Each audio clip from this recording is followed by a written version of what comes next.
always so fun. Always so fun.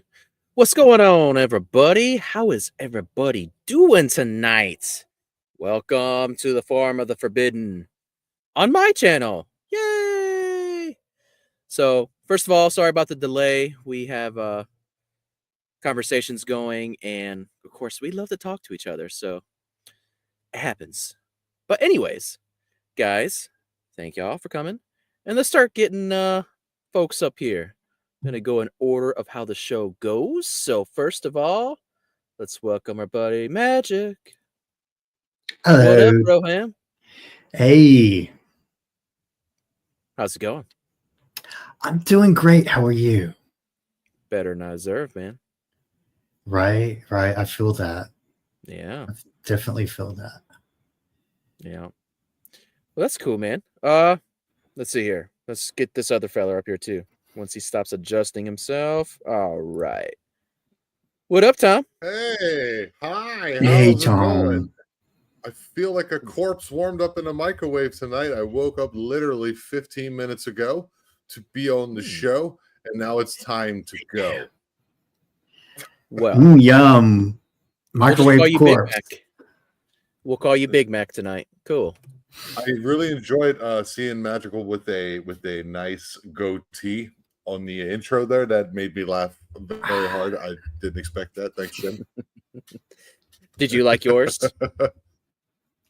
I was too busy laughing at his goatee, and I didn't see it. I swear. I had tears in my eyes, and I didn't even see myself. I was like, am I even in this intro? I swear. Yeah, oh, yeah. Laughing. I gave you one too. I had a goatee. Ooh, I'll look at it. I'll look at it on the replay. Yeah. Oh, man. So anyways, guys, thanks for coming in. And folks out there in YouTube, thank y'all for showing up. We really appreciate it. And tonight, we're going to be going over the subject of Montauk. So, yeah.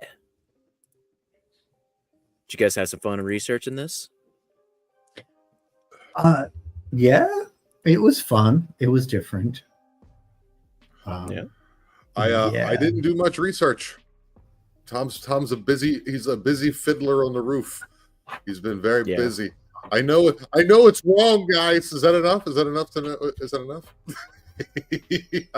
I understand something about it, yeah. So it's gonna be fun. No matter what, we'll have a good time. Oh yeah.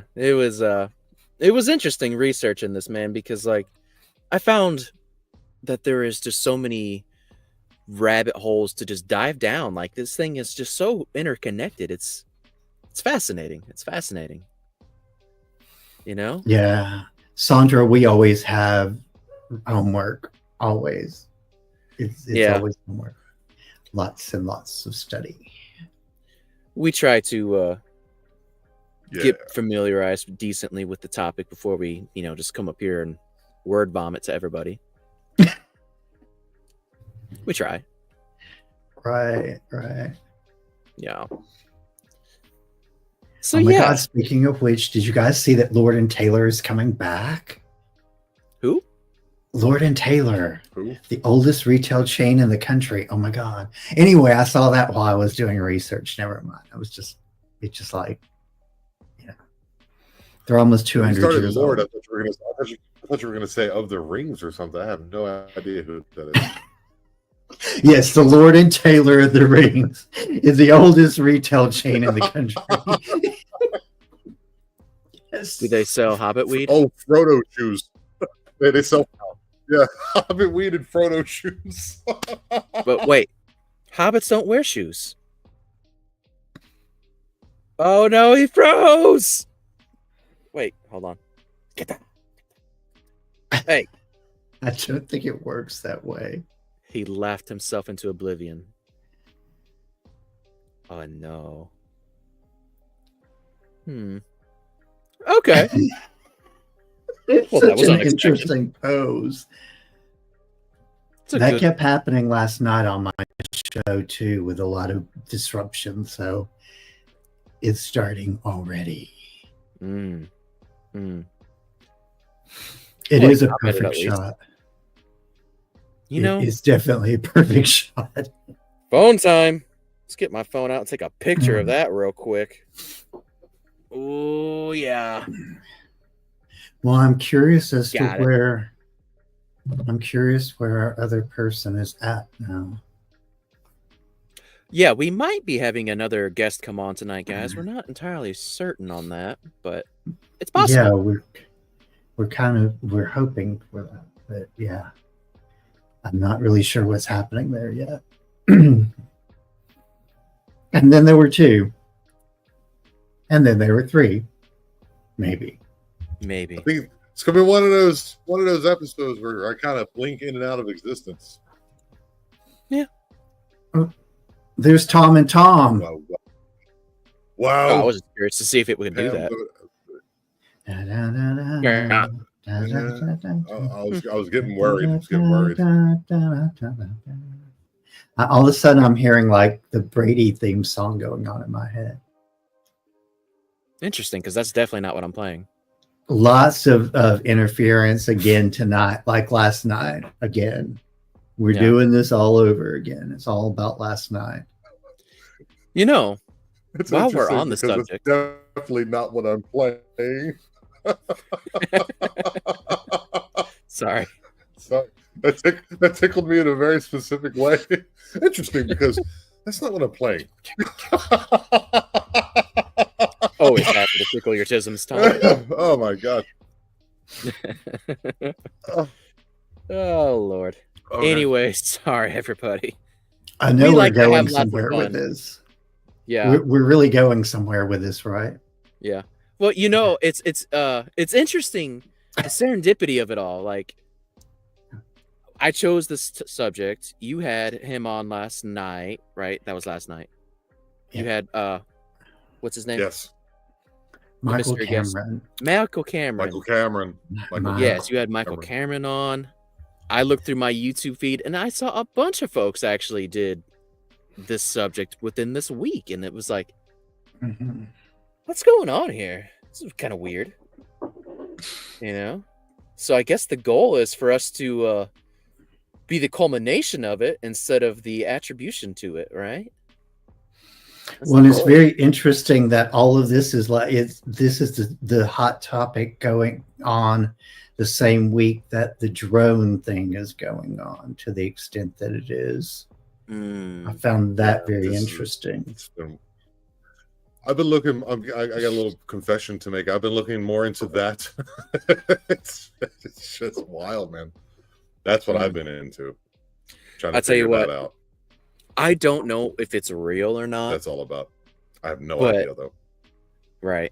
I saw the most hilarious meme. From, it could be anything, man. I'm not quite sure, because it seems to be coming out of the ocean too. Oh yeah, that's interesting. So the meme that I saw that made me just chuckle was from Donald Trump's page, and it was a picture of what's the New Jersey governor, the big old feller, big back. What's his name? Robbie Big Mac. Robbie Big Mac. I know you're talking about. Ate the Skittles, M&M 5. Nobody likes the guy. The bridge. Well, anyways, it was like it was a picture of him having like a bunch of drones just dropping off fast food constantly in his backyard, and he's just shoving it all in his face. Oh, I laughed. It was so funny. So funny. But that's neither. Oh, yeah. So, yeah. All right.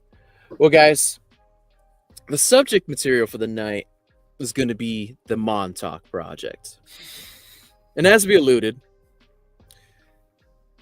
lots of rabbit holes. Lots of rabbit holes. So, let's see here. I didn't really get where it ended on my research. Or not ended, but began, rather. I did see that it ended officially in 1983. And that was very interesting. But it seems like there's connections going in and out of this thing, like all the way back into the 40s, with like the Philadelphia experiment. I thought that was interesting. What do you guys think about that? Do we know about the Philadelphia experiment? Yeah.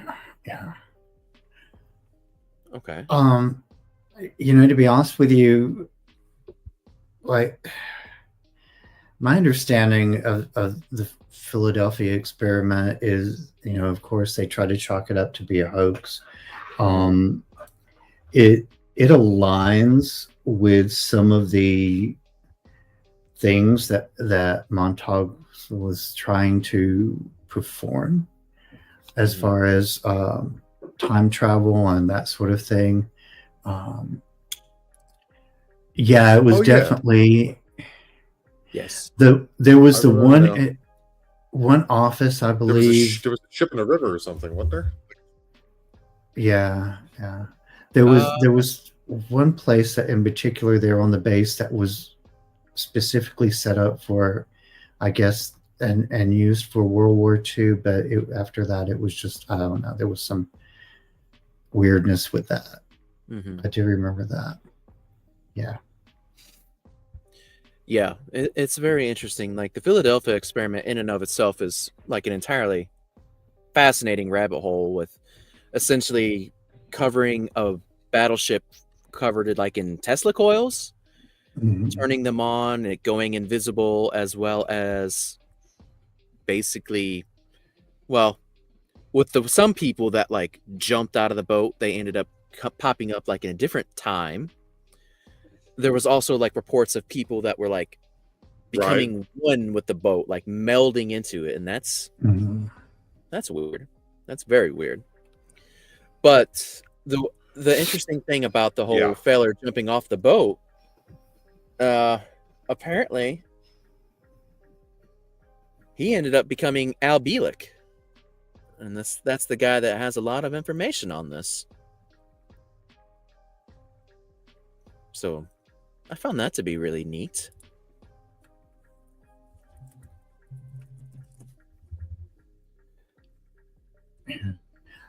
We haven't gotten that far yet, Darren. No, not on Bob's side yet. No, not quite yet.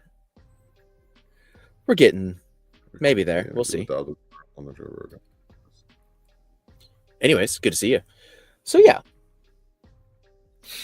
But, another little tidbit, I guess, that would be relevant to add to this topic before we get like too far into this thing is everybody likes the show Stranger Things, and they don't realize that Stranger Things, that show, is a direct ripoff of this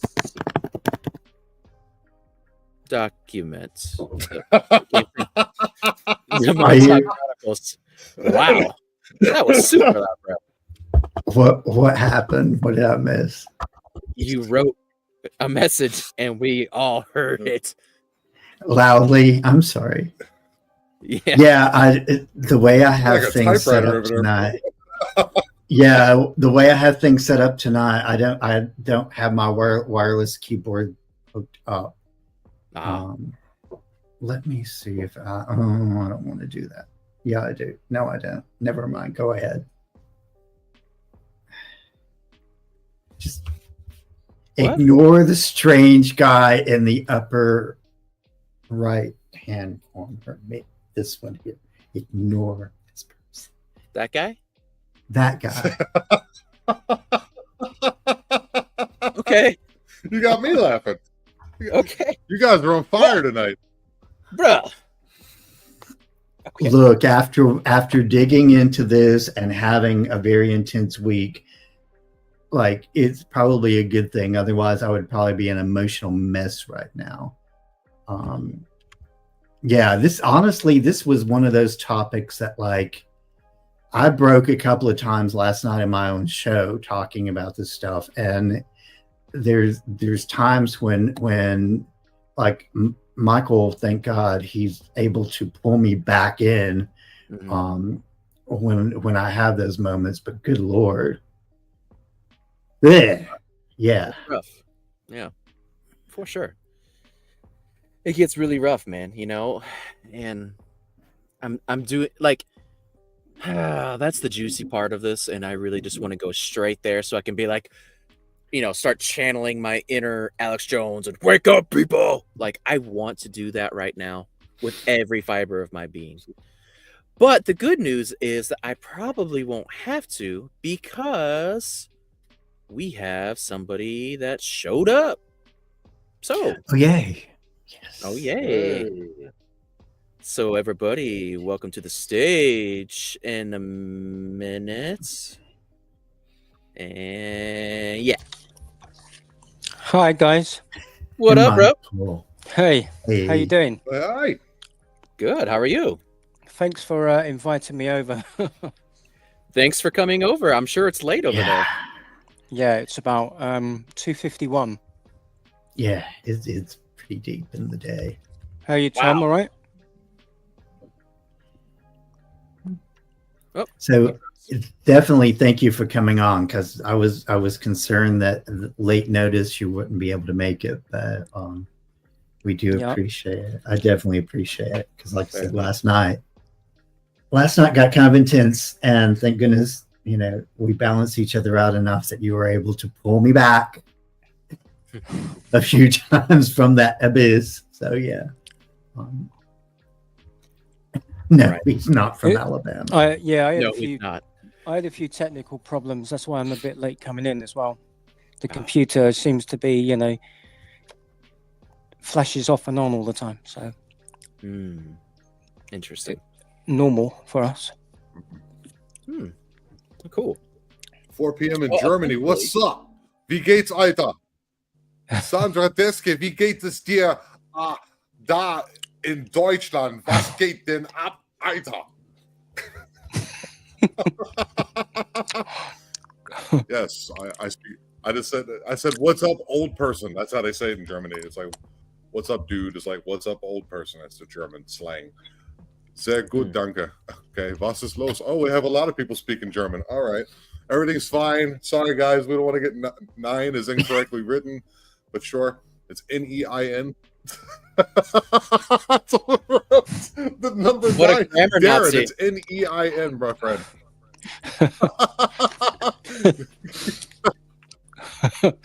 It's so funny.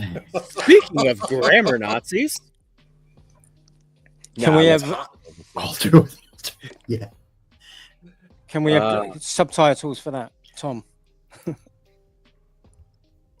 Yeah. I could. I'm getting I'm getting pretty good on my Spanish too. So there's people who jump in sometimes who write Spanish. Who's like a friend of my girlfriend's, and he starts writing. I'm here and how's everything in Spanish. I'm like, no one understands you, bro.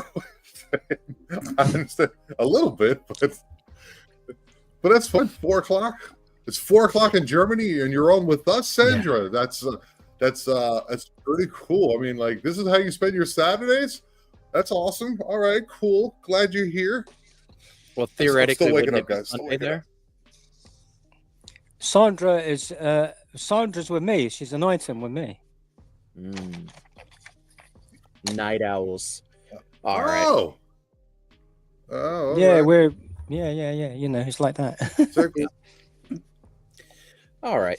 Well, anyways, so what we're trying to pretty much lay out here, Mr. Michael Cameron, we're trying to kind of like go over like the official timeline of things, like what information there is, and then kind of expound on it from there. So we're hoping that you can help us out a little bit here with this. I'll try, but it's going to be interesting listening to you speaking, and if I can come in, I will. With stuff. Sure. All right. So basically, one of the interesting things that I found about this was the guy that was in charge of this project, Mr. John Van Neumann. Yeah, the German guy. Yeah. Mm-hmm. Apparently, he was a paperclip Nazi. Yeah, he was. They were officially brought in under Operation Paperclip by the CIA, and they wanted them to have official papers, but as I understand it, they were turned down. So they then secretly brought them in to the United States, I believe Canada, and Britain at the time. Right. Very interesting. Very interesting. I find it. I mean, just that detail in and of itself is like, what's a crazy story without Nazis getting involved? Like, first thing, right? Like, that's so interesting to me. But, you know, when we get further on in the story and we see like the things that got done, it makes sense. It makes sense, right? So there's that. There's also, from what I understand, lots of ley lines that are supposedly running all over beneath. Yeah. As well as I found 3 pyramids that also exist supposedly in the area, or right underneath the base, which is called Camp Hero. Yep. So what do you all think about that? Well, it would make sense with the ley lines. Pyramids and ley lines. Yeah. Sorry, Tom. No worries. I'm on a delay. I'm on Mexican internet, guys, so we'll deal with it. It's just always interesting, like when you overlay the ley lines, to not sound redundant. There seems to be the pyramids. The pyramids are right on those lines as well. There's a lot of things that they know that they're not telling us, and it's just, I think it's just another part to everything that's been going on, including these drones. Now it's all right in that whole line, and it's interesting too that they seem to be, because they seem to be all over the world at the moment too, but they kind of started right there off the coast of New York, and that if you go ley lines, I think you can even go a half degree up, a half degree down, and you're right in there too. So it's all part of it. I don't know what they're doing with them, but there seems to be something to it for sure. I think there's a lot of people covering that now, aren't they? And across the the US and various places. I think Sandra as well. I think she covers things to do with the drones at the moment. Everyone wants to know what they're doing. It's obviously something it's not normal, is it? They're up to something. Good call.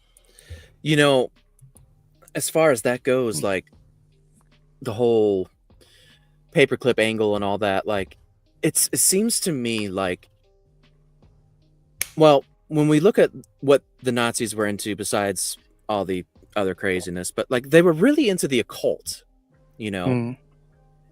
and when I look and read over this research for this stuff, like I can't help but think to myself the entire time that it's like they're trying to bring about a science that can really break down what these occultic type rituals are. Like it's black magic, but how do we take something ethereal like black magic and apply a science to it and then create the same effect? That's where my mind was heading through all of this.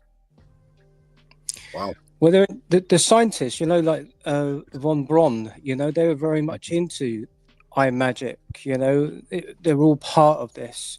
These scientists, even those at CERN, again, it's to do with magic and combining it with technology. So what you got is, they're technologically wizards using the occult sciences, but basing it around technology.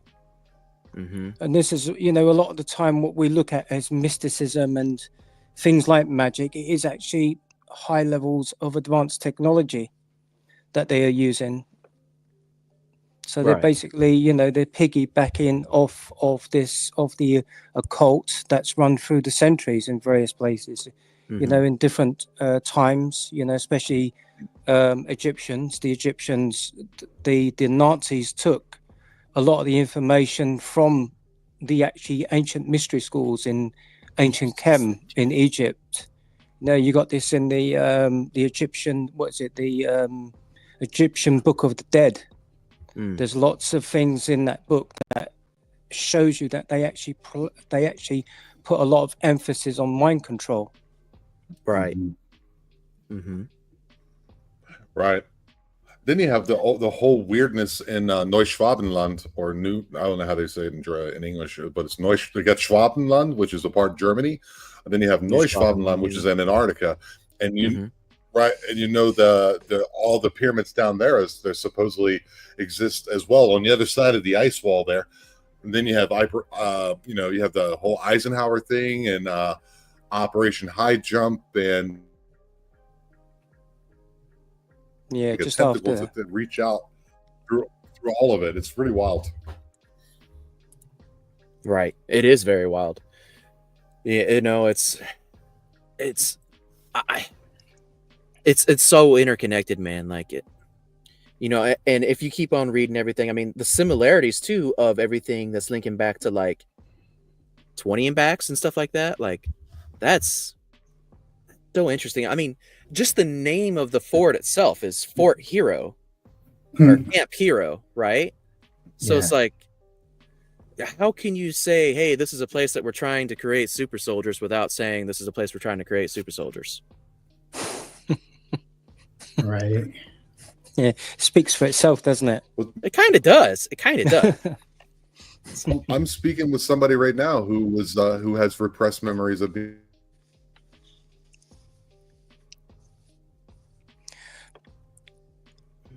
I think I think what we're looking at, guys, is that, you know, we've got so many people now in the community, you know, they've had these memories, they're coming out, and they're speaking out. But I think what we're going to see is an overwhelming amount of new people coming into the communities, beginning to wake up and have these memories that are fragmented. Yeah. But they will be speaking about this. They will be speaking about the same things. I mean, the people that control these projects, they've got a huge problem on their hands now, and that's us. Because there'll be so many of us speaking up, speaking out. And the ones of us that are coming forward and whistleblowing, it encourages those that are actually at the moment on the sidelines listening in, but giving them the courage to push forward and speak out as well, because they'll be supported. Right.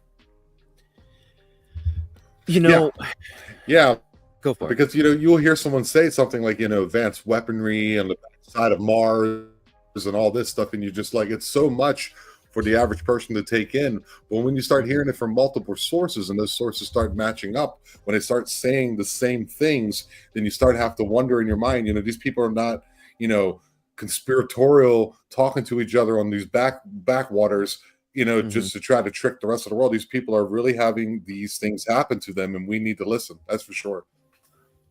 Yeah, exactly. I mean, it's important for our future.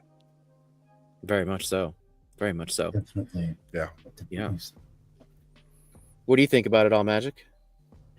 So one thing that I wanted to be very clear on is that in the time period that we're in, the transmutation that needs to take place in order to be able to kind of reconcile these energies that they've released, that they're continuing to try to release on an almost daily basis. It's imperative that we understand that we need to reconcile those energies, because it is unaligning the planet and the people greatly. So, you know, my perspective on what they're doing is very much based in the idea that they're misqualifying sacred energy, they're misqualifying the sacred laws, and when doing that, it's setting us on a crash course to some very, very heavy karma, you know, on a planetary level. Now, the good news is, though, is we're seeing the results of transmutation going on through things like this current election, where the vast majority of people chose to call into favor the violet flame and bring about a connection to somebody, a leadership that may actually stand and be part of, you know, a voice of higher calling for the country this year, which could definitely lead to a much, much more balanced alignment than we have right now. But that's where I'm going with this so far, is that the misqualified energy has highly thrown us off course at this point, and is very important for us to go back, and kind of center ourselves again in the reality of light that we need to be experiencing in this country and in the world. Yeah. So, wait. You seem a little confused. Who's the purple flame? So, well, obviously the champion of transmutation at this point, Saint Germain, is definitely has helped to push us into electing Donald Trump as president. He should be a very strong voice for transmutation in the next 4 years, I would hope, at least. Oh, okay, I see what you're saying. Sorry, I was just kind of confused. I was like, wait, Trump is orange. He's not purple. But no, I get what you're saying now. I get what you're saying. So I was just trying to reconcile that. I was like, wait, huh? Oh, I see. Okay. The strangest sense of humor ever, I swear. Sorry. My bad. It works, though. Yeah, sure. Don't be sorry. It's who you are. Yeah, true. Yeah, it makes sense. You have to connect the dots, but yeah. Yeah. Well, all right. So, all right. Let me keep trying to move this along a little bit here. All right. So what I got out of all this also is like the main feature of this thing is like this large radar tower, right? And first of all, I'll say that it's interesting that I saw a video. I can't remember if it was on YouTube or what, but somebody broke in on the island or whatever after it's been defunct for so many years, and went up and just looked at the power meter, and it was still on. So that's interesting. But apparently that sucker is still going. Something somewhere down there is still going. But anyways, I'm sorry. I just wanted to get off on that tangent real quick. So the radar tower. Apparently, this thing, one, has the ability to listen into anything, anywhere it wants in the entire world. But it also broadcasts in 400 to 425 megahertz, which is supposedly the frequency that is needed to be able to broadcast into the human mind. So that's very interesting. I mean, if we're over here trying to create super soldiers that are psychic, and we hook them up to this thing to be able to psychically broadcast out with the same frequency that's able to penetrate the brain, what we got going on here, guys? What we got going on? Well, it's very easy as well. Pretty simple. It's very easy. Simple. If you can find the frequency at which your mind operates. Exactly. Yeah. Sorry, there's a delay. Go ahead, Cameron. Please. Michael. Cameron. Either one will do. It's fine. I don't mind which one you call me. Yeah, I was just saying Please, it's Cameron's okay as well, or you could just call me MK for mind control. Good call. That was fire. Hence the German control with the K. Yeah. So it's yeah, I mean this is the type of technologies they're using, like V2K, the voice to skull. Right. So they target the unique frequency of each person, and then they upload this into like quantum type computers that are normally hidden beneath the DUMBs, the deep underground military bases. And this is one of the ways that they target individuals. Take one individual from a group of even 100 people by just tuning in to that very unique frequency, like your fingerprints. Right.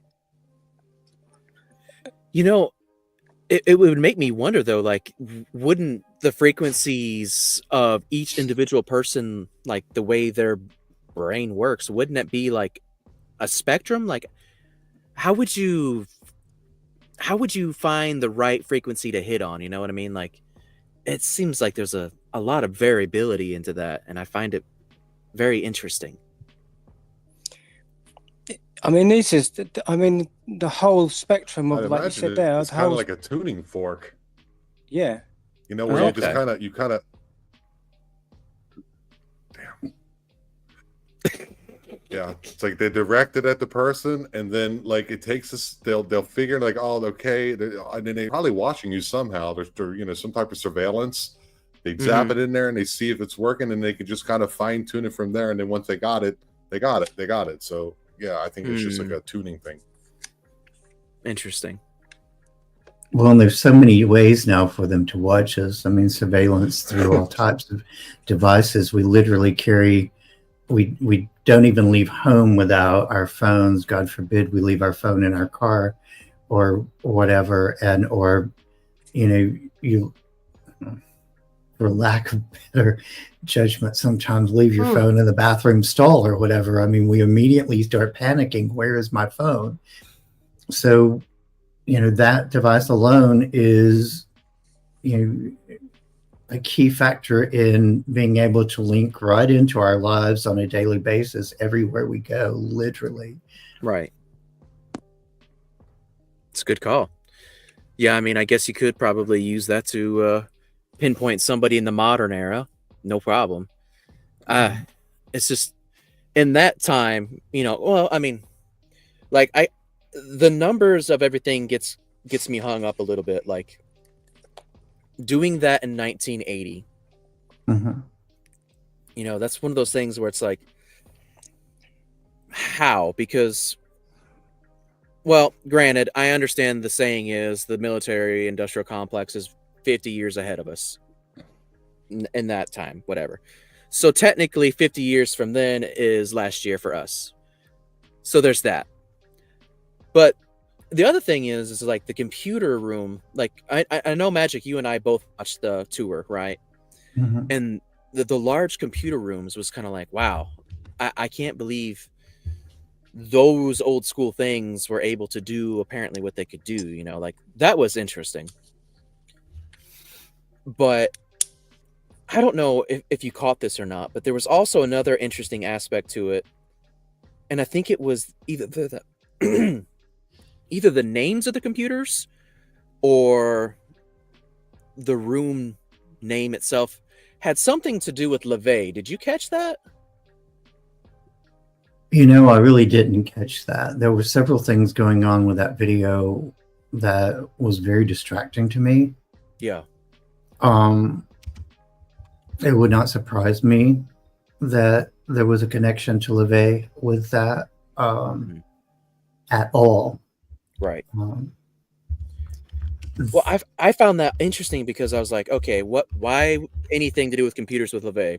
It's like kind of a weird thing. But then I remembered, if I'm not mistaken, he was a pioneer in the whole, what's that called? Remote viewing project. He was very much big into that and was one of the pupil guys for that. So, it's interesting. Like, I guess with the technology that they had at the time, with all the remote viewing possibilities that was already in practice by that time, I guess it'd be feasible. But I mean, it's one of those abstract things where you try to wrap your head around it, and it's like, how? You know what I mean? Like, I don't know. What do y'all think about it? Where would you like to go with it in regards to the remote viewing? Everyone's waiting for the other. wherever you guys want to go with it, man. I'm just kind of spitting something out here, and let's just go down whatever rabbit hole we decide to go on. I think like you were saying though about Montauk, and you know, if we go back to that in regards to the energy signatures that keep coming out of the bases, it's obviously that with the military, they only temporarily close down the projects, they reopen them, but often change the names, but they keep the location. So it's very highly likely the base is still operational in some manner. I think that's definitely a possibility. And I mean, it's a good idea to have remote viewers. Is it like Farscape and that? Take a look at the base again to see what information they can, uncover from the base. Because if it's letting off a signature, those signatures can be traced through remote viewing. And see what new information can come from that.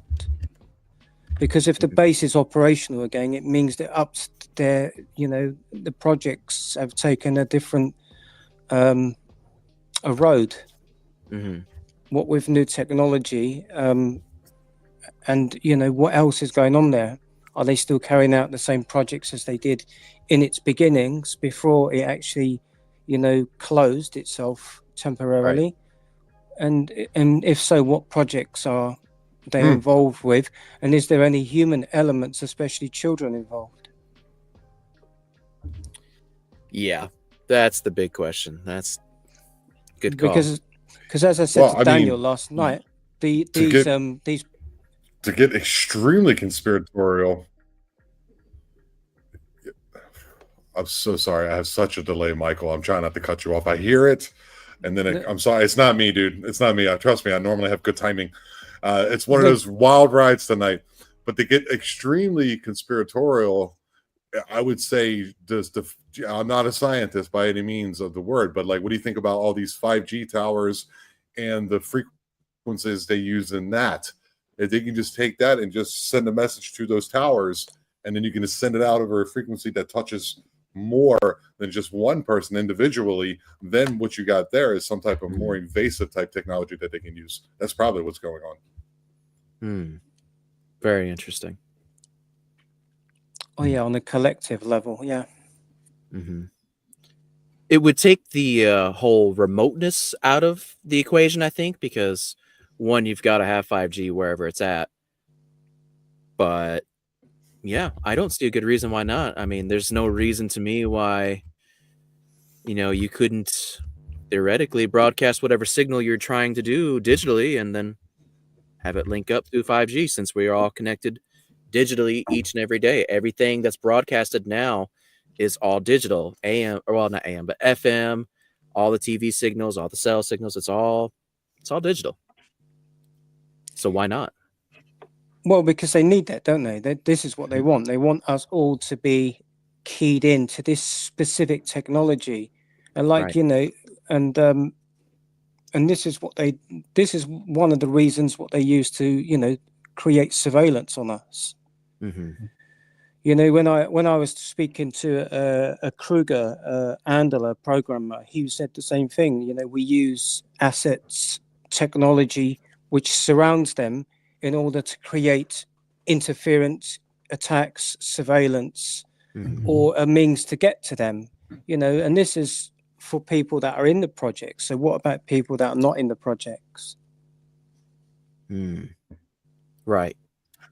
Have you guys spent any significant amount of time out of a cell phone signal area, like a place where there is no cell phone signal? Have you noticed the difference in your sleep patterns, the difference in the way you think, the way you feel?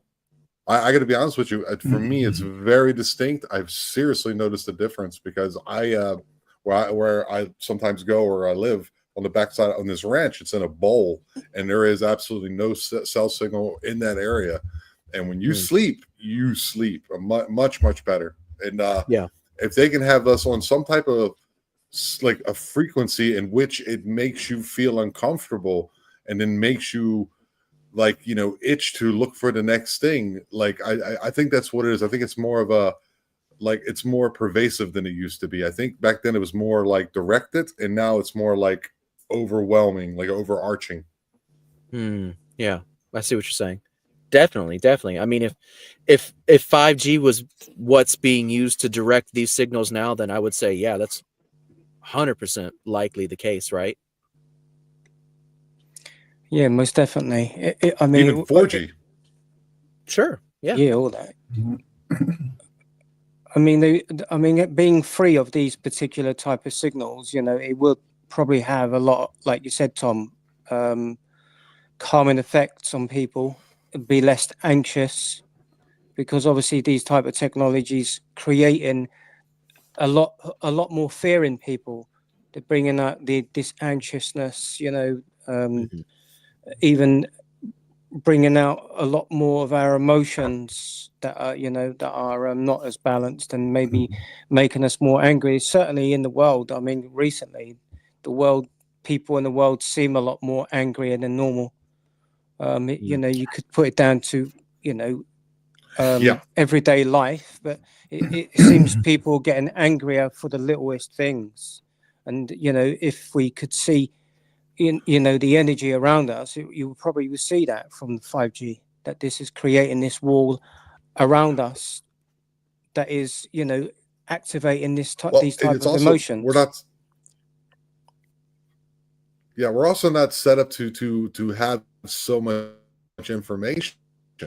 You know, like, you know, if you biologically look at us as a species, we were only in small groups of maybe 100-200 people within our tribe.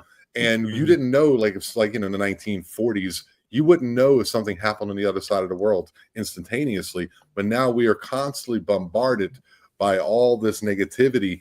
And if you try to speak positively, like, you know, us three and yourself, Michael, then those kind of things are being, you know, suppressed. So it's an all around thing they're doing. It may not be, like I was saying, targeted like it used to be. Maybe still, I would think it probably is, of course. But at the same time, we are all a part of it. You know what I'm saying? Whatever they call it nowadays. Right. Yeah, sure. Right. Well, I mean, I think if we were all swimming around in a cell phone signal, and if you're able to hijack up into that, right, you could just basically put just a very generic message out there of just control and be able to have a lot of effect that way, you know? So it makes sense. Makes a lot of sense. Well, they want to control the masses because obviously they're if you're constantly vibrating at a frequency. Right. Yeah. I'm sorry, Michael. Once again, it's the timing thing. If you have every cell in your body vibrating at a frequency that is not, that's not supposed to, that's not natural, that is not connected with the earth, you know, I think it's 8 hertz, I think it is. All you have to do is just change that slightly to what we were since the beginning of time, or since the beginning of creation, and you go ahead and change that frequency. It's going to make you feel uncomfortable. Just on a base level, and then you go ahead and throw all the other stuff on top of it.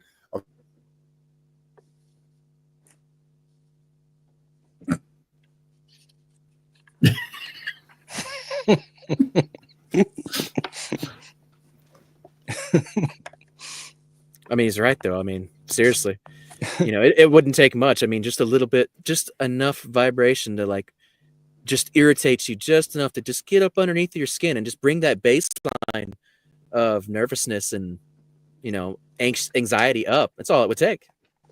100%. You know what I mean? I mean, I wrote something about that in my book. Let me just see what that was from one of the researchers from the UK.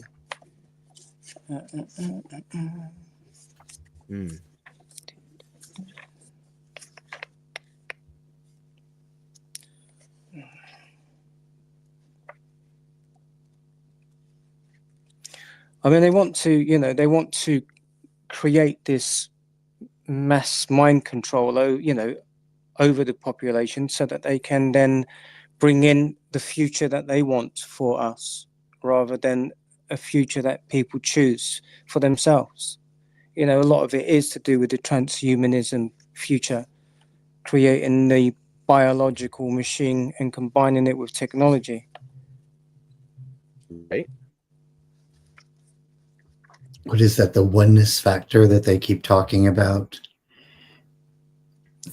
When human and technology are combined together to create a oneness effect. Yeah, that seems to be their goal at this point. You talk about going into places where it's clear or mostly clear of these signals and so forth. A lot of times in my travel going to and from work sites, I go through areas such as the Cumberland Plateau area and parts of the East Tennessee mountains that have very little or no of these signals flowing around. And one of the things that I notice immediately is an extreme openness to all of the things around me.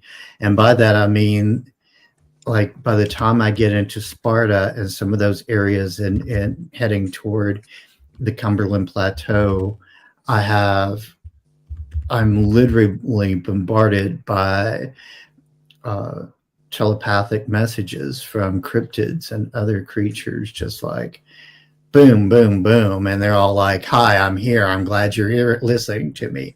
And this goes on and on and on. And sometimes to the point of disruption, even at work in some areas, especially when you get into areas like Alcola, Maryville, Townsend, some of those areas that are perpetually known for being high in cryptids and paranormal activity. So it's very interesting how the absence of all of these signals creates that kind of vortex of just like waves and waves and waves of energy coming off of these other beings and entities.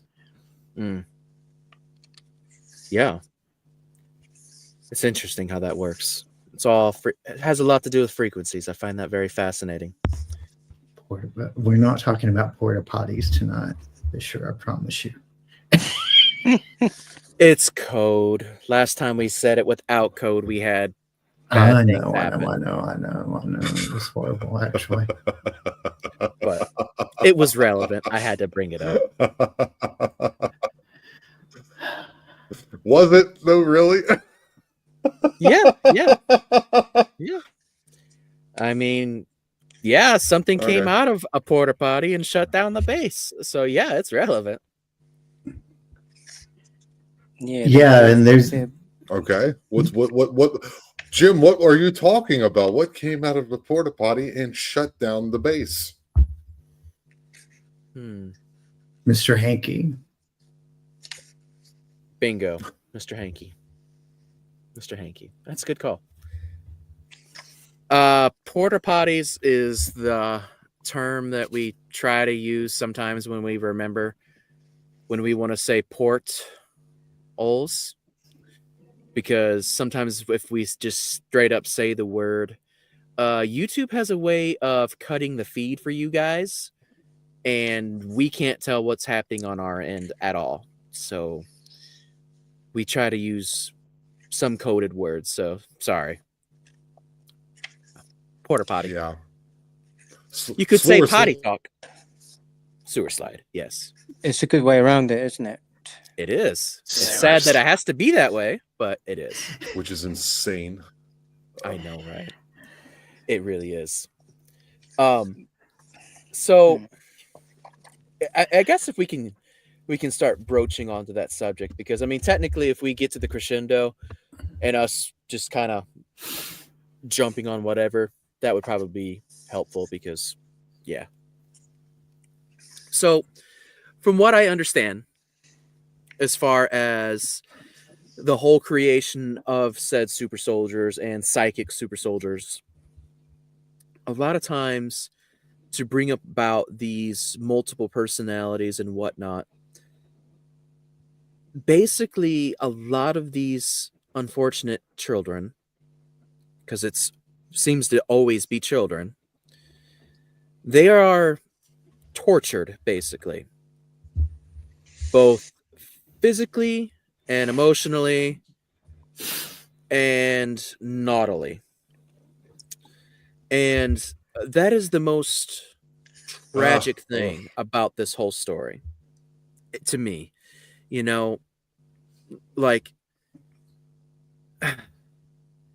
from what I recall, before being hooked up to the chair, I guess you could say, to be able to start broadcasting these signals out psychically and this thing amplifying it, there was a lot of torture that was done to them while they were in the chair, such as electrocution, if I remember, was the most common thing.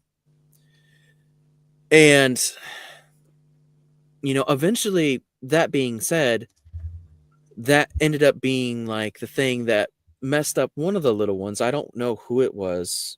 Maybe Michael, you know this answer.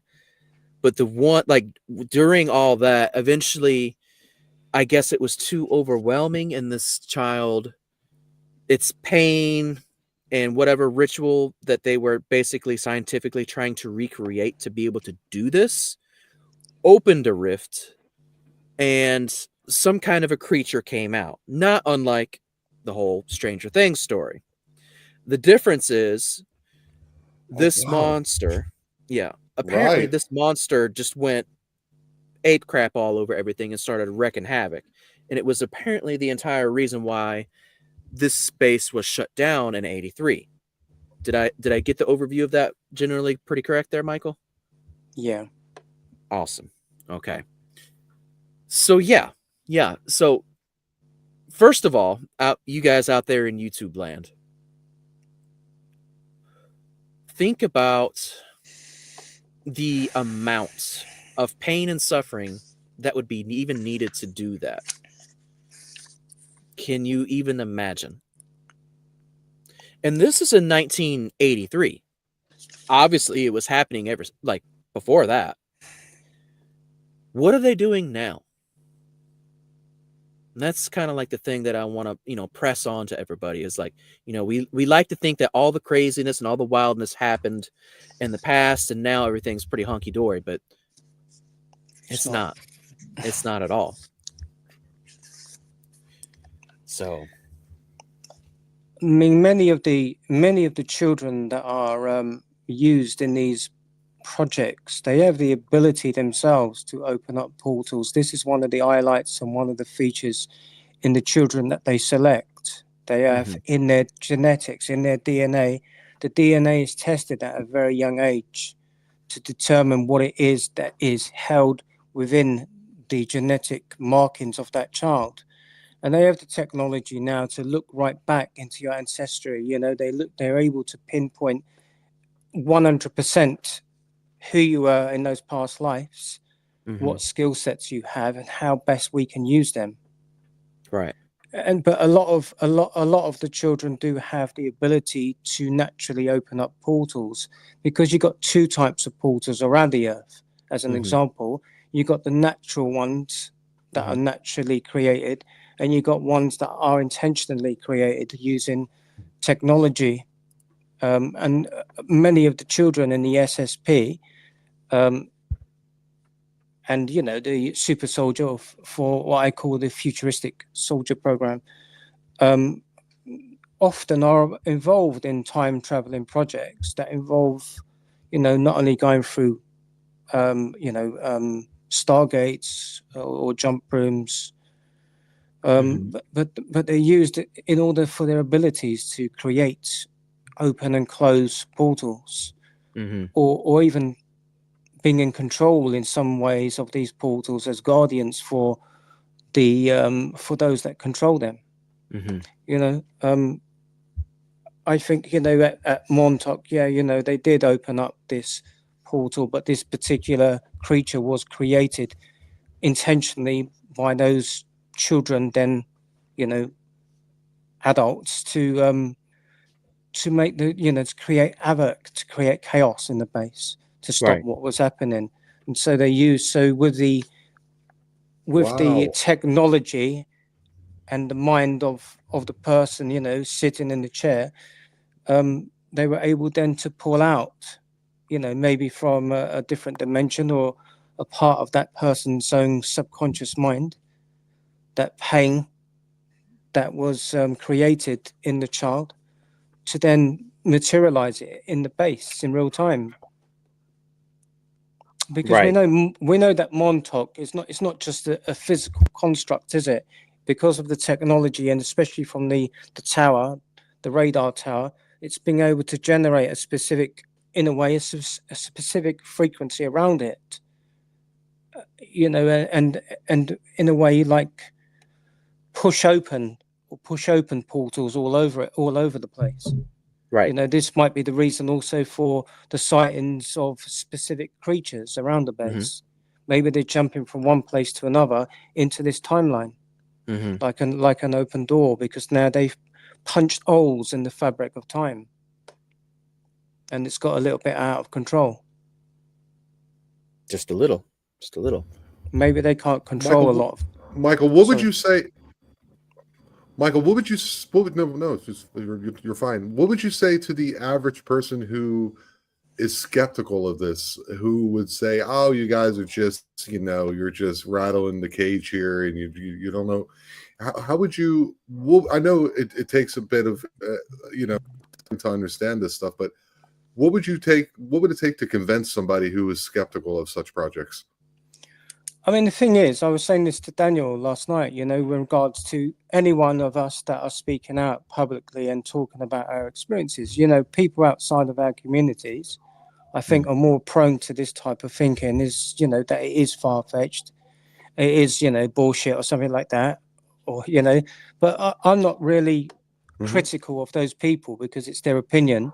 And, you know, but as I was saying to Daniel, even if someone's critical of it, they're speaking about it, you know, and when you're having this discussion, whether it's you're accepting it or you're not, you're still creating energy, and that energy is being fed into the matrix, right, around this planet. You know, I mean, this is why we are talking about disclosure.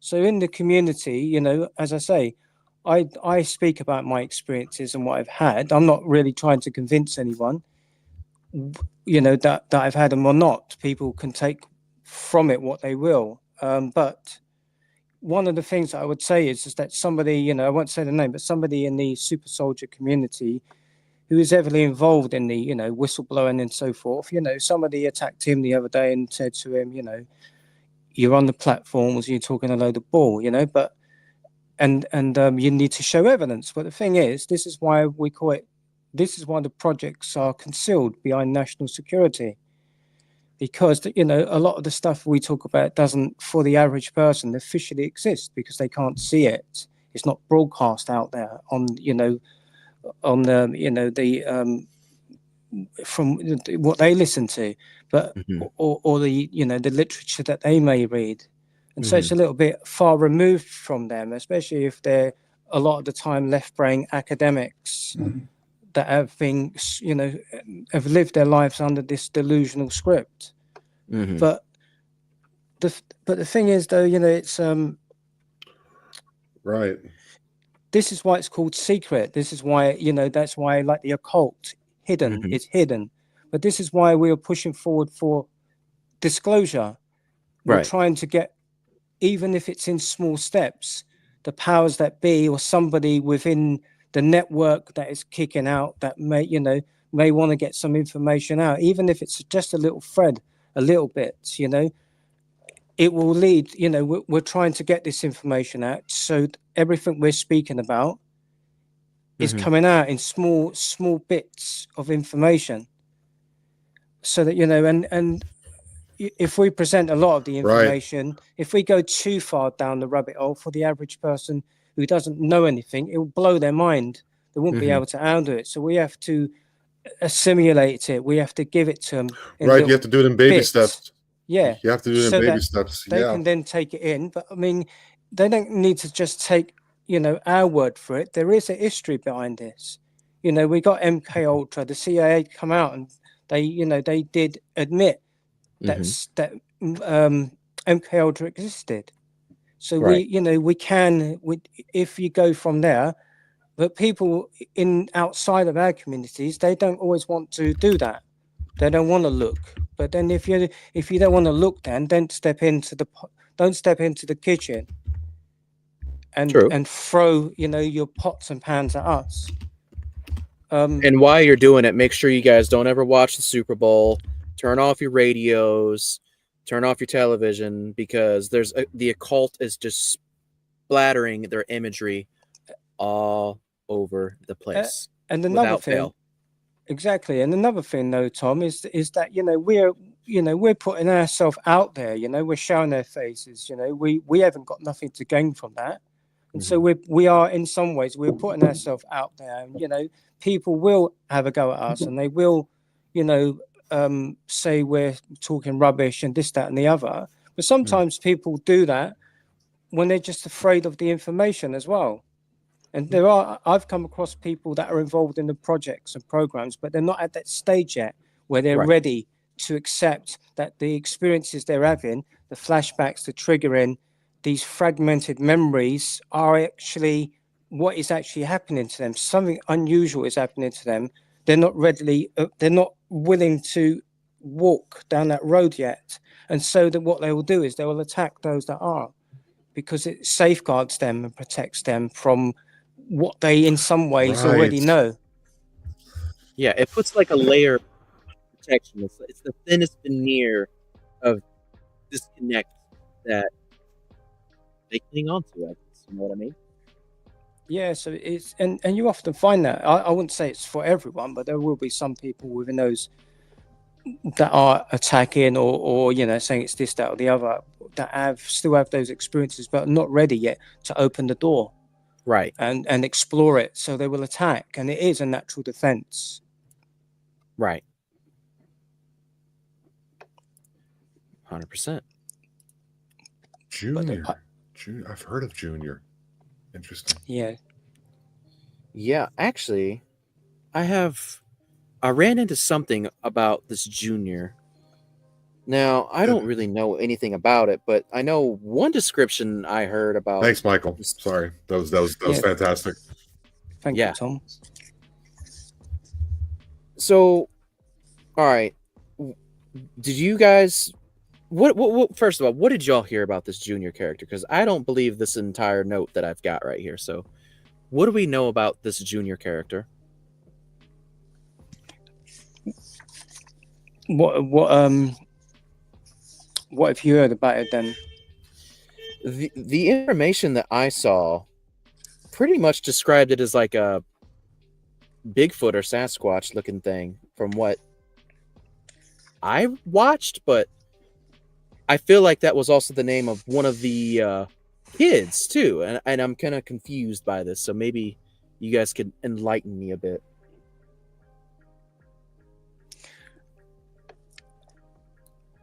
Let me just see. Oh, I can't do it. I don't know where I got that information from. All I know is the horror mask. There's a horror mask that I know that is called Junior. It's like a mask that people put on for like Halloween or to scare people, and it's called Junior. It's a very specific, scary looking mask that I've seen. But that music is very loud. Is it? My bad. Yeah. Sandra, I was just going to say, Sandra, if I speak about something now.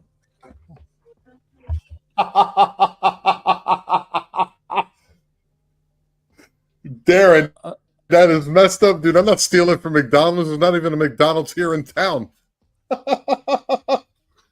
Oh. What's that say? Very funny. Thank you, Darren. That was hilarious. I Sorry, saw that, yeah. Really funny. He says, we don't have to apologize for your Wi-Fi. We know you're stealing from McDonald's. That's funny. Michael, what were you responding to with from Sandra? Yeah, I'm just asking her. I'm going to say to her, because there's others here that are present, listening into this conversation from Kruger International. I was going to say to her, if I mention something now, I won't mention the project name. Oh, so Sandra's in on it too. Sandra knows about it as well. I didn't even know that. So there is a project that I'm involved with now. It's but yeah, so yeah, I won't mention it. Yeah, the name, because she'll get punished. So, but there is a project that I'm actively involved with now. I've been recalled into it because, like a lot of the super soldiers that are to some degree, they're not fully active at the moment. I've been recalled into a project recently that I was involved with in 1973 when I was 5 years old. It was the first experiment of its kind conducted in the United Kingdom. And at the time, I wasn't sure if it was something they created in me or if it already existed somewhere within my DNA that they pulled out from me. But there is a timeline with what they created for me and the creature that was created at Montauk. So there is a timeline between this project that will be again. The project was closed down but it's only this year that it's been. It's literally the name of the project has recently been changed. There's a bidding war at the moment with various intelligence organizations that want to have control of this project and take it away from its original creators. And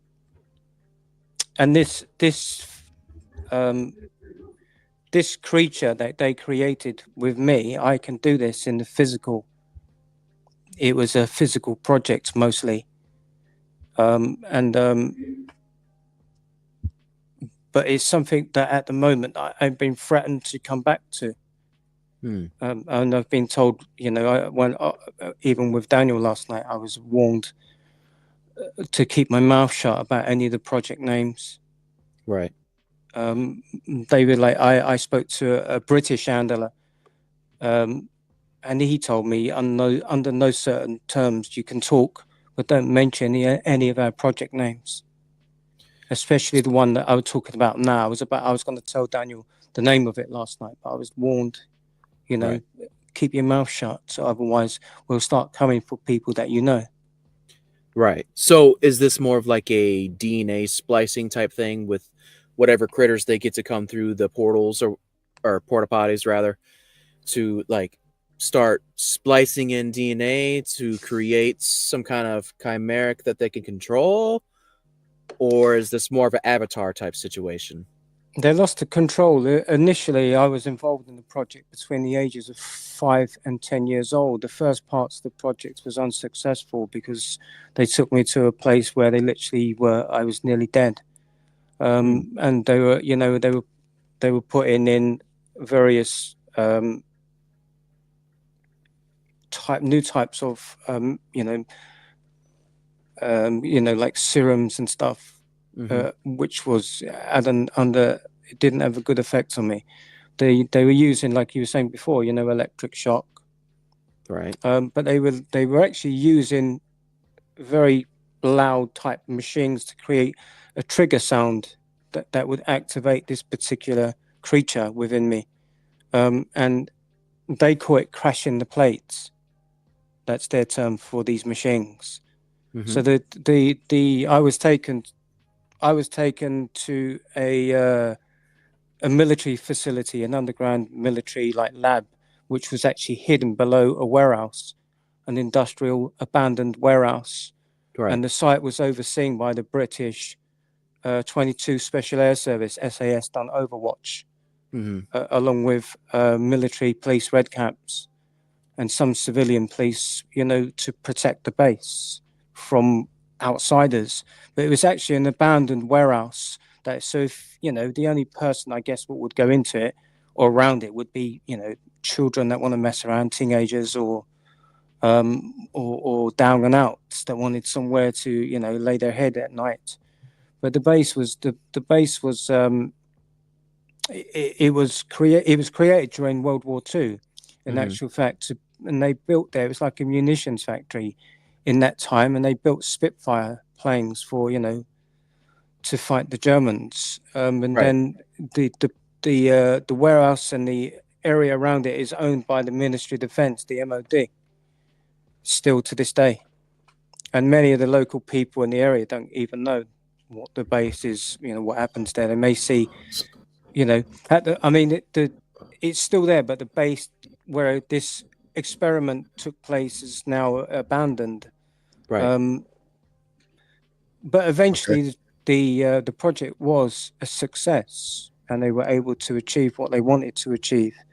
And the experimental, the medical and experimental records are kept at the NSA facility in Australia. That makes sense. So that's where it's kept. That the information on that is. I have a question. This we call it Montauk in the States and whatever it is in England and the rest of the world. Is this like a hidden hand, underground, interconnected type situation in which it like goes throughout the whole world and it's all known by every government, but it's like a separate second society, a second like what's the word I'm looking for? It's what I mean, like a breakaway civilization. Like, is it like a breakaway civilization? What is the end goal of what they're trying to do? What are they trying to achieve? Great question. Cui bono, right? I think I'm not. I think each of these projects they have their own. I think there is one common goal, but I think equally so. There's also these sub projects that break away from that particular one goal, where they're doing their own thing. And sometimes even like with the SSP is not just the Americans doing it. The French have got one, the Italians have got one, and I think also they don't want each of the other to know what they're doing. So one of the things that I did on this particular project, I went into some of these places for them, and with this particular creature that they created in me or brought out in me, the technology wouldn't pick me up. No ET technology would pick me up, and there's nothing electronically on this planet that would pick up my signature. It would be hidden from them like stealth. And there's still a lot of information I'm uncovering about this particular project and my role in it. But one of the things was it wasn't as much interdimensional as it was physical. It was based around a physical project around the Earth itself to do many things. So the role which I took, my role in it had many functions. And also the project is not known by many people either. It was created by an old order, a military order. And I'm not sure. I'm still trying to uncover things as well with my memories, but I do believe there is also a time signature involved with those that created it were part of the Black Sun, and if you go back into Montauk and you go back into the Nazis and the Third Reich, they were part of that order. Right. And I believe that they are the people that actually were involved in creating this particular project for me. But as I said, the project was abandoned because they lost control of me. Because I took the project from what my records say. I took the project in a different direction, and when I took it in that direction, they lost control of me. They couldn't control me in this other place where I actually gained mastery, and they couldn't do anything. But when I'm here, they can control me here. So, okay. So, what would be like the purpose of said project? Wow. It's a shadow. Right. So the creature they created me as a child is a shadow. And as they said in the military records, no one can't track or trace or see a shadow.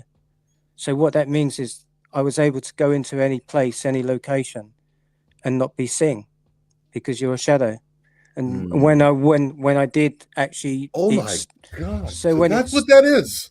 So when it stated, that people would see me, they would think I was a ghost moving across a room, when in actual fact it wasn't. I was just lowering my energy to be seen when I wanted to be seen.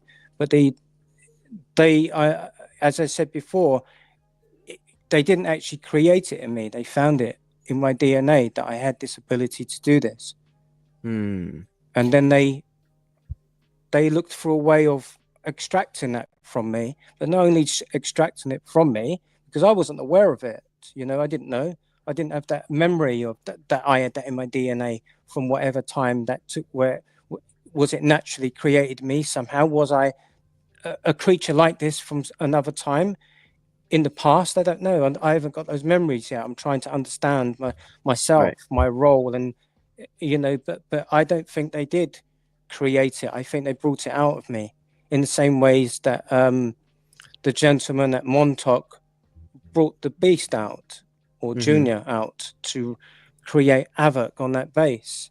So I was, my military records there states that I was a military weapon, and it also states on there that I'm a threat to national security. That's and the reason harsh. And the reason that is, though, it's not that I'm a threat to national security. I'm a threat to them because they've lost control of me and what I could do to them if I go back into this form. That's what it is. And this is the problem. They use these words to hide behind their the abuse of the children, national security, so that people won't look into it. So then they throw that up. It's national security. We can't tell you that it's national security. They just throw it out there. So with me, it's not that I'm a threat to national security. I'm a threat to their agenda.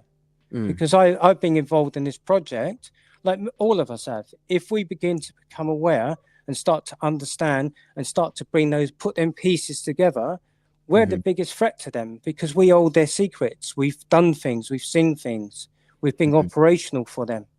And we're, as whistleblowers, okay, we haven't got the physical evidence, but that evidence exists on these bases.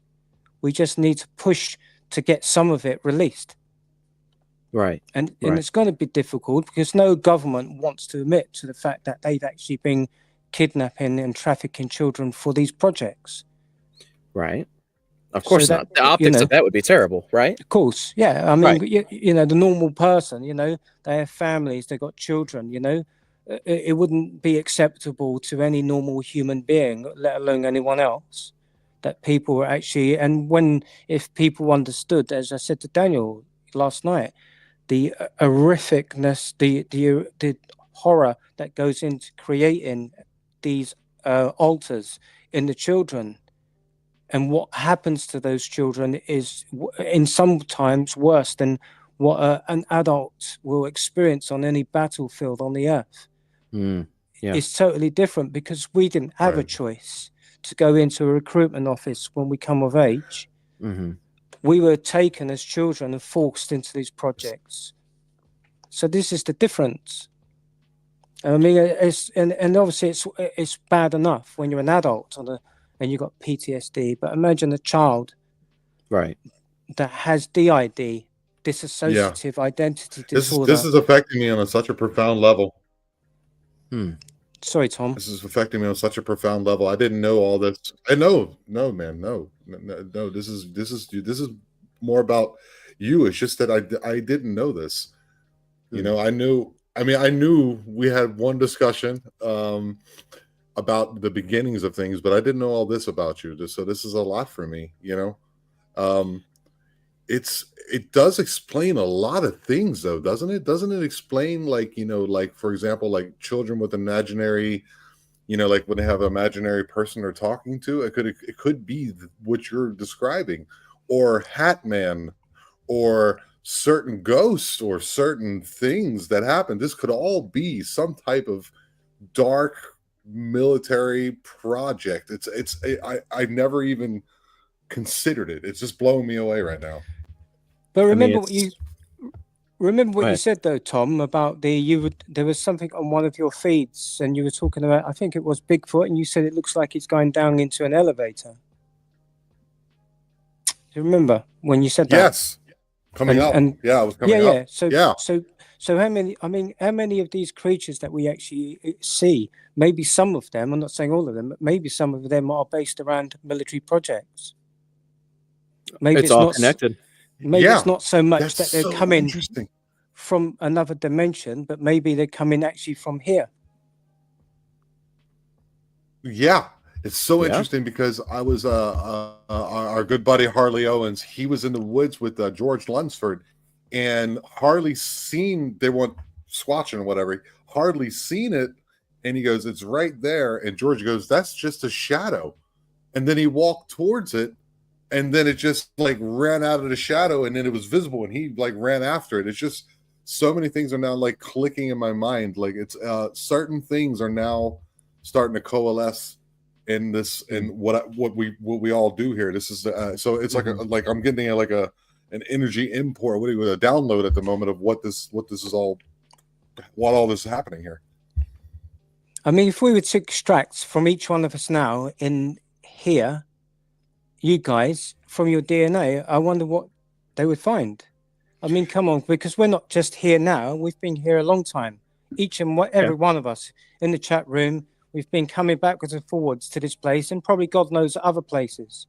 So what, in all that time, coming back as a consciousness, you know, you're the same soul, you just got a different body, a different personality, maybe, you know, and so, but what we've collected over that time, it amasses to something, you know, there could be so many things there, but they're just taking this from their DNA. They have the science and the technology and the knowledge to do this, whereas civilians do not. But the military have studied this a long time. And again, we come back to the German side of it, the Nazi side of it. You know, we had Joseph Mengele, you know, who was supposed to have been the brainchild behind MK Ultra, from his experiences in the death camps, what he learned with his experimentations. So what is it, if we take that type of knowledge and then bring it up to date, and then go outside and have interactions with ETs, more the nefarious ones that are involved in these projects, what is it that they can cook up and create? Because look at Area 51, places like this. Look at Dulce, you know, these are areas where they create from genetics, and they use it not for the good of people. They use it for military reasons. Right. That makes sense. You know, but wouldn't they be afraid for something to get out of control, though? You're making these things that are huge. I'm sorry, Jim. You're making these huge, like weird, crazy animals mixing DNA with this and that and the other to control them. But at some point, I mean, just through odds, there'd have to be a point where something gets out of control and they lose control, and then it just kind of takes over and just kind of unlifes all of humanity or something like that, right? But then when you got the like Area 51, for an example, when you got these creatures that they're creating from genetics, they also have special ops teams that can control these particular creatures if they need to. But on the other hand, when we've seen creatures appearing around these particular bases, people often assume, you know, it's maybe something that's not been seen before, or it's come from a portal. What if it's come from that base? And like you said, Tom, what if it's escaped? It's interesting. You know, we're it's like history's come full circle, and we're making chimeras again, you know? It's interesting. Just like in the days of Noah. You know, Michael, I have a quick question for you, then whatever you guys can jump on. Do you know what your blood type is, perchance? I get asked that all the time. But the thing is, though, I'm a little bit I'm a little bit suspicious about that because, you know, because of the reasons around my birth is a little bit cagey as well. There's in like when the book that I wrote, I'd speak about my mum and dad, my parents, mostly my dad. But you know, it's recent that I've discovered that they wasn't my parents. Okay. So my real mum, it was discovered was a witch. Oh, really? Yeah. Daniel, jump in. Okay. Daniel, it's a cue. That's your cue. Take one. So let's start out with the idea of the children and their seemingly non-attachment, if you will, genetically to that which we don't necessarily recognize. With the project, especially when it comes to the children, they were singling out children who were,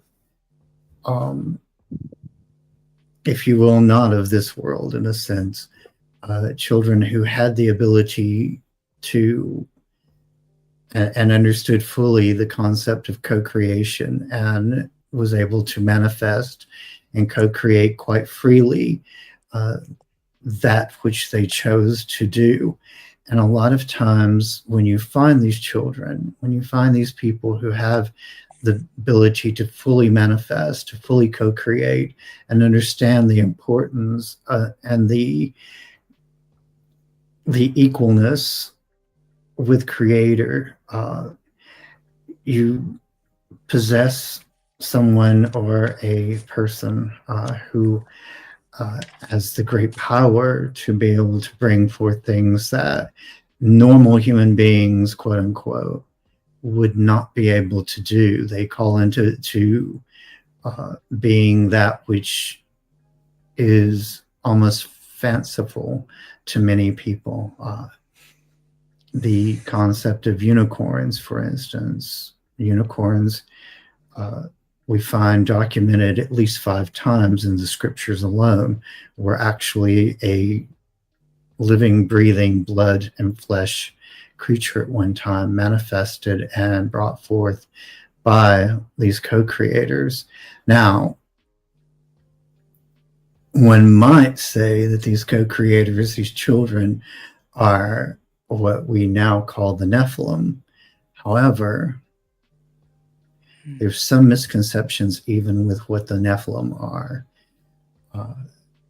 Many times we look at the Nephilim and we say that the sons of God were angelic creatures or celestial beings or whatever, and we misqualify that energy with that thought process because, in fact, the Nephilim, the angelic and celestial creatures, not only do not possess the ability to co-create children, but there's no reason for them to reproduce. They literally, I mean, they're not given over to marriage, as Jesus even says in the New Testament. So this theory, this idea that they are co-creators, that their children are co-creators, that they are spawning these things in the world is kind of a misqualified energy. Is really important for us to understand that what these children do manifest, though, are very real creatures. They're very real manifestations. They have the ability to do serious karma in the world. And I think that is where we need to really camp at when we talk about the co-creators and that which they are creating. It is not, it's not one of those situations where they're creating fluffy, happy bunnies and rainbows. They're creating things that are very real, that are very detrimental, that can change the course and alter the history of human consciousness and human beings in general. So we have to be very, very careful when we understand, or when we start to try to understand the concept of these children and who and what they are, the concept of bloodlines and types of blood and so forth, all of these things are very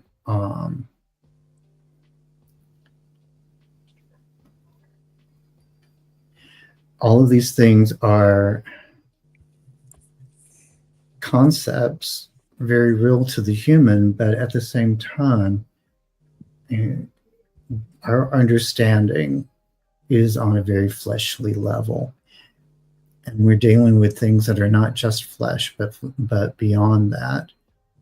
And I think that is where our biggest, when it comes to trying to understand the role of these children and their creations within the context of our creation now.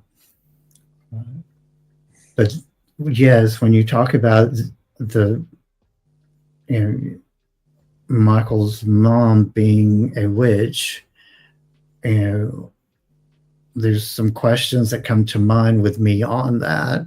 You know, first of all, are we talking about, you know, a witch in the modern day understanding, or are we talking about somebody who possesses, controls, and masters the power of co-creation? That is probably the number one question to ask.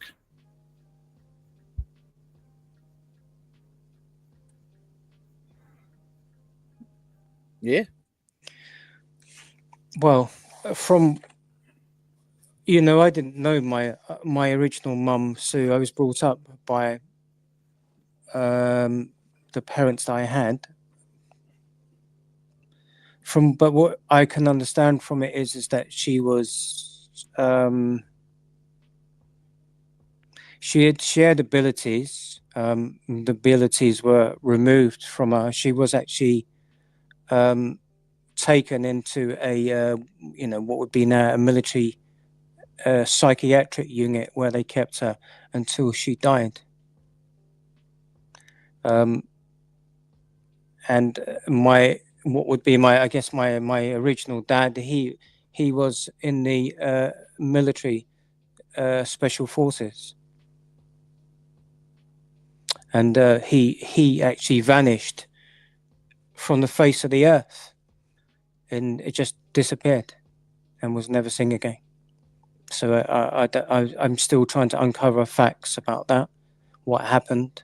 And my birth was, you know, similar to, I think, to Aleister Crowley's Moonchild, you know, created through satanic ritual, under magical ritual, to bring me into the world. And, you know, there's a lot more information about that come up. But that's not a lot, really, because people, again, in these programs, they seem to have this, you know, satanic ritual abuse involved in very much the creation of the altars.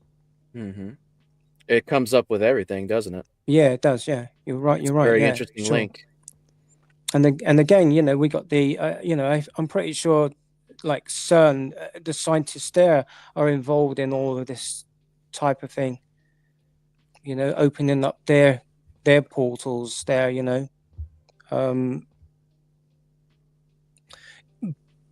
but you know, the satanic ritual stuff is involved. It seems to be involved in very much in the regards to, like you said, with like all the projects on all these particular military bases. There seems to be this theme that runs through it, that they use. So I mean,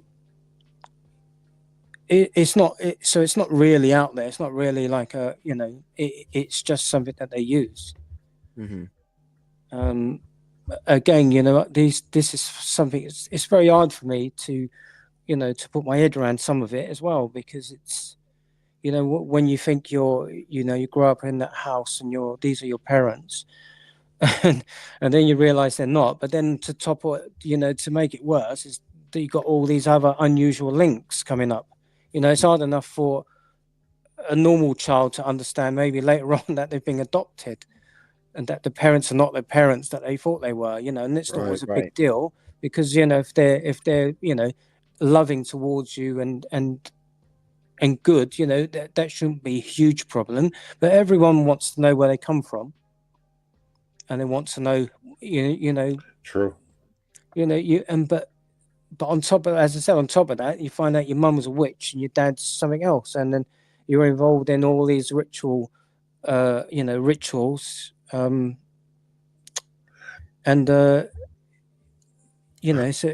a really Michael. Yeah. Yeah, how do you with all this knowledge and all these things that have happened to you, how do you stay grounded and connected to humanity? Because I'd imagine going through what you've gone through and continue to go through, and now knowing that your parents are not your true parents, how do you connect with the rest of humanity? How are you able to? Where's your through line? And to be able to do what you do, to write what you write, to come on shows such as ours, and be able to speak what you do, where do you get that strength from? I think I've always had that strength somewhere in me. And remember, a lot of the time it is what they try to do is to break you down, to make you, they want you to be afraid, and they do break you down. I mean, it's not been an easy process. I've got lots of different emotions that come up all the time. But because I feel that I've always had a good heart, at least that, I'm able to look for the greater part of myself. And, as I said, when I wrote my book, it was very therapeutic. But and it does help. It does help when you connect with other people like yourselves. And I've got, I'm lucky in some ways. I've got a few really good friends, and that are supportive, and some of them are not even in the projects, but they're supportive. To me, that's like gold for me. And so that helps me. But it's harder when you got a lot of the interference from those that have put you on these projects, because the more you talk out, the more you speak out about anything, the more you can get punished in various ways, and they can get at us. But my understanding is you've got to keep going. You've got to keep talking, because if we don't keep talking, they're going to win, and we can't let that happen. Right. We got to come together, work together, and they've got their agenda and their goals, but we got ours. We work collectively to pull back the veil, to allow the general population to understand that they're being played with. And it's not a game. It's very serious, because it will change the future of this planet. Yeah. And what people assumed I think you're a very powerful person. And what people assumed was the Third Reich. You're a very powerful person, Michael, because yeah. Please go ahead. I was just going to say, this time delay is really messing me up. What I was going to say is that I would never put my experience on the same level as yours. I could never do that. But what I went through with war, my depression, my anxiety, and my I don't know, OCD, I imagine a little bit, but my post-traumatic stress disorder that I have is that when I was able to talk to somebody who either listened, somebody who either went through the same thing, or somebody who would just sit there and give them your time, is extremely powerful. And that could be with anybody, man. That's what we're trying to say. There's the homeless person out there. You don't know what they've been through. The people in the streets that are, the people like in LA and these 10 cities, they might have gone through what Michael's gone through. We don't know that. So try to approach everything with love and compassion. Whether you understand it or not is not the point. The point is that you're there for that person. And that right there is a very powerful thing. And I think you coming on these shows, it shows me something in you that I didn't know about, dude. Like when you first contacted me, okay, who are you, Tom? You know, let's talk a bit. Let's see who you are as a person. And we talked for, I mean, I was at work. I was at work one day and on my phone, and you get the Mexican people yelling in the background and working. So you get to see who I am as a person. And then we just kind of were able to like hit it off. And going through what I went through is not nearly the same as what you went through. And that you're even able to function, get on these shows, be it 4 or 5 o'clock in the morning where you are in England at the moment, for me is one of the strongest things I've ever seen. It's so commendable, dude. Thank you so much. Thank you. But you know, it's the same, you know, with yourself. I don't downplay anyone else's experience as well, you know. We all go through different types of psychological and emotional traumas, you know, but it is, like you said, Tom, it's so beneficial when you can just have someone to listen, you know, and be supportive. As you know, that's really important. Yeah, and to answer your question, Tom, about going through the process of connecting to humans on a human level after being in the realm of walking between worlds, it's very important to understand that those who walk between worlds, between the etheric and the natural world or the human world, are connected through the crystalline cord that goes from our I am presence into the very heart of our physical heart, where the threefold flame resides within each of us. With this,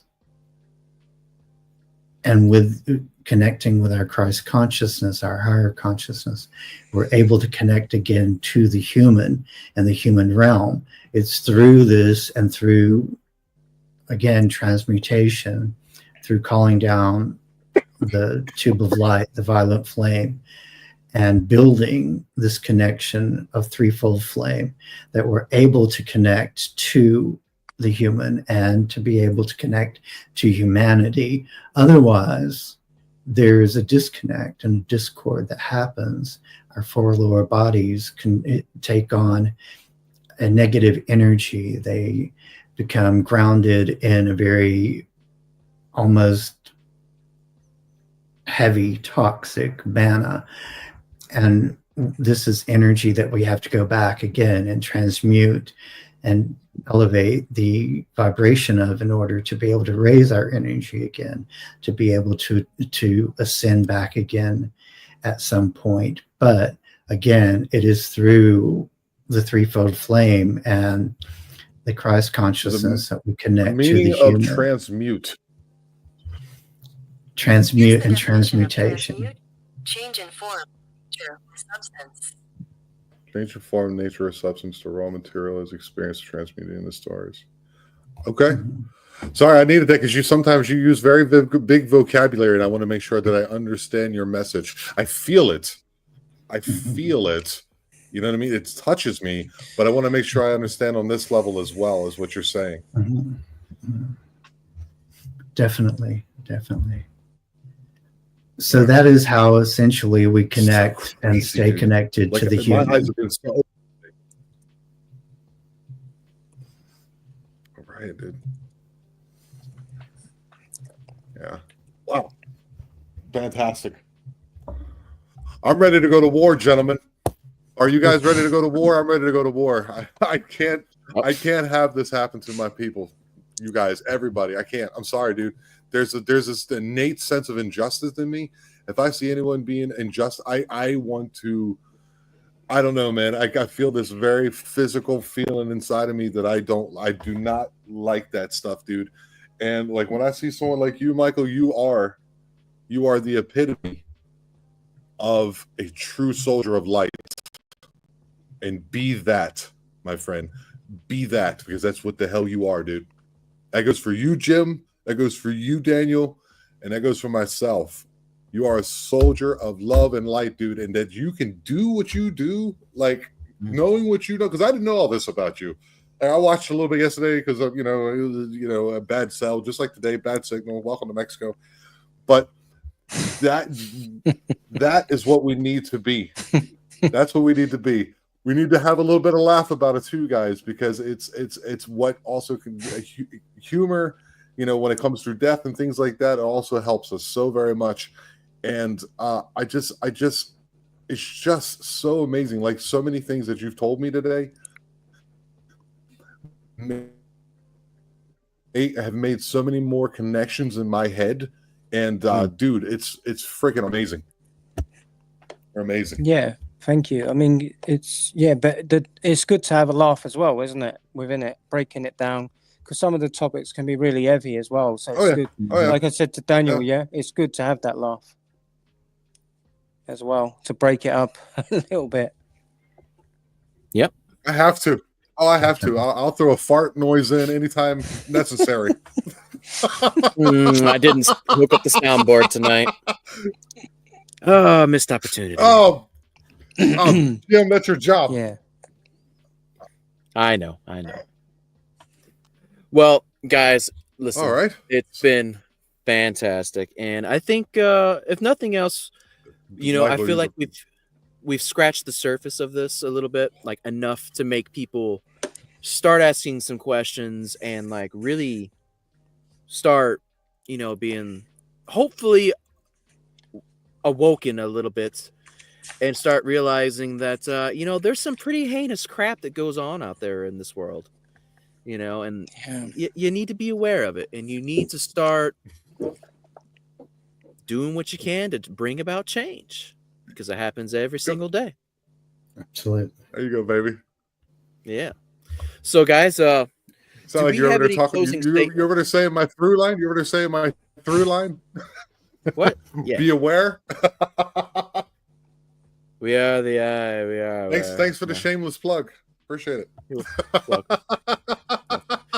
Guys, do we have any closing statements? Yeah. Who wants to go first? How about who's Michael? going to start? Yeah, Michael, will you give us some closing statements, man? Only just to thank everyone. Thank you guys for allowing me to come onto the show and be part of this and share with you and listen to you all, and everyone in the chat room. Thank you for coming in and supporting. Awesome. Yeah. Tom, what you got? What you got, Tom? I kind of already said it, but it's just like no matter what you can, no matter what happens, whatever hits you in the face in life, always stand on your 2 feet. Love yourself first. Love everyone else around you. When you love everyone else around you, that is also loving yourself. It's very true. Be who you are. Know who you are. Know the true self, and don't let anything drag you down. And we all have gone through trials and tribulations. And remember, that we are all one consciousness, like experiencing self subjectively. Awesome. That's cool. Magic, what you got, brother? One thing that's very important to remember is that we are the I am, that I am here, active now. I am here now as I am above, part of the God self. And I think it's really important for us to understand our ability and our calling to be co-creators and to call in the light and to call in transmutation and to be the light. And there's a very wise teacher who said, you are the light of the world. Yeah. And so I think it's very important for us to manifest this in our lives, to own this in our lives, and to always be a good example of light and show people the way. And that is where we are at. Well said. Beautiful. All right. I'm going to give you guys a statement, and then we're going to go around and plug our stuff real quick, and we'll get out of everybody's hair. So what I want to say to everybody is, whoso shall receive one such little child in my name receiveth me. But whoso shall offend one of these little ones which believe in me and we're better for him. It would be better for him to have a millstone hung around his neck, and that they would be drowned into the depth of the sea. So, if you're out there hurting kids, that's what you got to expect with life. 100%. You're going to get it one way or another. I'm going to get you. That's right. Get you. Well, Michael, where can they find you at, brother? I'm on Facebook, Michael Cameron with the K. And Cameron Michael. Yeah. That's me spelling with a C. Or that, yeah. Yeah. Whichever you prefer, it's fine. And yeah, I have a book out there, High Strangeness, A Lifetime of Alien and Paranormal Encounters. That's on Amazon. If anyone would like to have a read of it, it is actually a memoir. So that's the first. The second one, what I'll be writing, will be based on the military side of things. That's it. Very MK. Cool. MK. Or KM. KM. What about you, bud?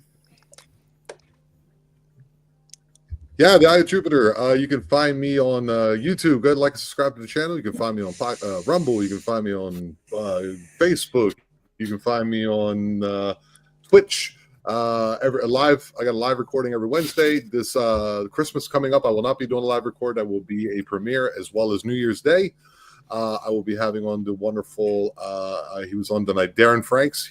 His encounter in the forest of Alabama, and on the first, I can't remember exactly who's coming on then, but yeah, you can catch me, and yeah, go over to the group on Facebook and go over and drop by and say hello. Awesome. Magic. So, Magical Journey, the brand, is literally everywhere. I am like Barbie. There is magicaljourney.com, which is a wonderful website. It has all of my social media on it. It also has some really great it has some really great clips and video of past visits to other shows on it, and it's just a really, really fun place to hang out. You can also find playlists on there and other things. Facebook, Magical Journey, the group, extremely good place to find extra information on topics that I'm covering and to find out what shows are being put up next. Facebook page for Magical Journey, same thing. Lots of information about the shows that are currently happening and hopefully future shows coming up, as well as the page for the Paranormal Files on Facebook. Definitely the place to be at. You can also find me on X and on TikTok. On TikTok currently, that is being used as kind of a shameless self-promotion, as well as a journal of sorts, behind the scenes for Magical Journey and the brand. And don't forget that on all of these, you should be able to find my link tree somewhere with a connection to merch. And I know you all want to wear me on you somewhere. Always. Yuck. No comment. No comment. Well, anyways, guys, I am Fisher Spam, aka Jim, and I love you. I got the Facebooks. I used to have X, but I'm inauthentic, so don't look for me there anymore. Elon thinks I'm a robot or something, even though, yeah, clearly not. Don't want to get there tonight. I'm very special. I make them at night. Yeah, I'm here at this YouTube channel that everybody's at, so that's cool. Come hang out with me and stuff. And yeah, it was a great time. I enjoyed it all, and thanks guys for coming and hanging out. Michael, I really appreciate you coming in, brother. You came in clutch. It's awesome, buddy. It's awesome. So thank you very much. And thank you. Appreciate you guys. Thank you. Yes. And then let me find my button I'm looking for. There it is. So guys, Love y'all, and tookie. Bye.